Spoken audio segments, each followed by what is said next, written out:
ସେଦିନ ଶୁଖୁଆ ତୁ ଖାଇଲୁ, ଆଜି ଚିକେନ ବି ତୁ ଖାଇଲୁ। ମୁଁ କଣ ବଡ଼ ହବାରେ ମୋର କିଛି ଅଧିକାର ନାହିଁ? ତାହେଲେ ମୁଁ କଣ ଖାଇବି କହ? ଆଜି ମୁଁ ତୋତେ ଖାଇଦେବି। ତୁ ମୋ ଚିକେନ ଖାଇଛୁ ନା?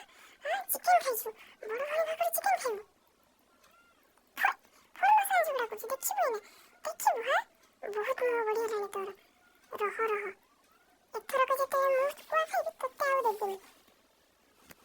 ହଁ ହଁ, ତୁ ତ ସାନ ଭାଇ ବୋଲି ଭାବିକି ମତେ ସବୁ ଆଣିକି ଦେଇ ଦଉଥିଲୁ ନା। ସେଦିନ ଯୋଉ ଲୁଚି ଲୁଚି ସାହୁ ଘରୁ ମଟନ ଖାଉଥିଲୁ ମୁଁ ବୋଧେ ଦେଖିନାହିଁ। ମୁଁ ତ ଚିକେନ ଖାଇଛି, ଖାଇଦେଲି ତ କଣ ହେଇଗଲା କି ସେଉଠୁ? ତୋ ପେଟ ପୁରା ଖରାପ ହେଇଥିଲା, ତୁ ଖାଇଲେ ତୋ ଦେହ ଖରାପ ହବ, ସେଥିପାଇଁ ମୁଁ ଖାଇଦେଲି। ତୁ ମତେ ଏମିତି ଦଉନାଲୁ, ଏତେ ମିଛି ନା ତତେ ବି ମୁଁ ମାରିଦେବି। ତୁ କଣ ବଡ ହେଲୁ ବୋଲି ସବୁବେଳେ ମତେ ମାରିବୁ? ତୁ ଦେଖ, ମୋର ବି କିଛି ତାକତ କମ ହୁଏ। ଆଜି ମୁଁ ବି ତତେ ମାରିବି ହେଲା।